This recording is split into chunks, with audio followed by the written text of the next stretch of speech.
Mheshimiwa Mkuu wa Mkoa, niwathibitishie wakazi wa maeneo haya na wanamichezo wengine wote wa marathon kwamba ujenzi wa kiwanja hiki hautaondoa hata kidogo michezo mingine ambayo imekuwa ikitumika hapa.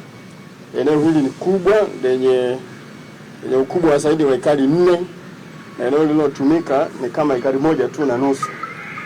Kwa hiyo wanamichezo wengine wote wa mbio za mwenda pole, nafahamu hapa imekuwa ni sehemu kubwa ambayo taasisi na watu binafsi mbalimbali na makampuni wamekuwa wakiratibu michezo hii ya mwendo pole, na eneo la makusanyiko ilikuwa ni hapa. Kwa hiyo michezo hiyo itaendelea. Pengine usumbufu kidogo ni wakati huu wa ujenzi, lakini ujenzi utakapokuwa umekamilika, shughuli hizo zingine zote zitasimamiwa na kuratibiwa vizuri. Kwa hiyo ni watoe hofu sana wale wote ambao wamekuwa wakiuliza maswali kwamba sasa sehemu nyingine ya kukusanyikia ya kiurahisi na kujiratibu juu ya michezo ya mwendo pole itakuwa imeondoka. La hasha, haijaondoka. Itaendelea kubaki hapa hapa, kwa sababu hata wakati wa hizo mbio mwendo pole, mikusanyiko hiyo hatukuwa tunatumia eneo lote hili, tulikuwa tunatumia tu sehemu kidogo. Kwa hiyo ni mgawanyo tu wa eneo hili kwamba litumike kwa ajili ya maandalizi ya AFCON na michezo, kwa sababu haitaondoka baada ya AFCON. Eneo hili litaendelea kubaki kiwanja hiki, lakini na michezo hiyo mingine tutaendelea kuiratibu hapa. Lakini tuhakikishie kwamba mradi huu unazingatia uhifadhi na utunzaji wa mazingira.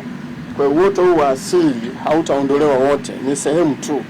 Lakini tunaendelea kushirikiana na wizara yetu ya michezo kwamba tutaongeza miti hapa mingine mingi ili paendelee kuwa eneo la kijani kama ambavyo imekuwa kwa miaka mingi.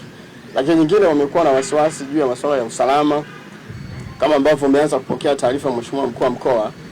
Eneo hili hakutakuwa na majukwaa, kutakuwa tu na eneo ambalo limezungushwa fence vizuri, na hivyo halitakuwa na mkusanyiko mkubwa sana wa watu, litatumika kwa ajili ya michezo. Lakini kuhakikishia Mheshimiwa Mkuu wa Mkoa na wakazi wa hapa, sisi wilaya ya Kinondoni kama ambavyo tumeendelea kusimamia na kuhakikisha ulinzi unaimarika wakati wa mikusanyiko mikubwa mingine ya mbio mwenda pole, hata hizi wakati wa michezo hii tutaendelea kuimarisha ulinzi kwenye maeneo haya, kuhakikisha wakazi na watumiaji wengine wa maeneo haya wanaendelea kuwa salama wakati wote. Mwisho kabisa, Mheshimiwa Mkuu wa Mkoa, tufikishie salamu kwa Mheshimiwa Rais.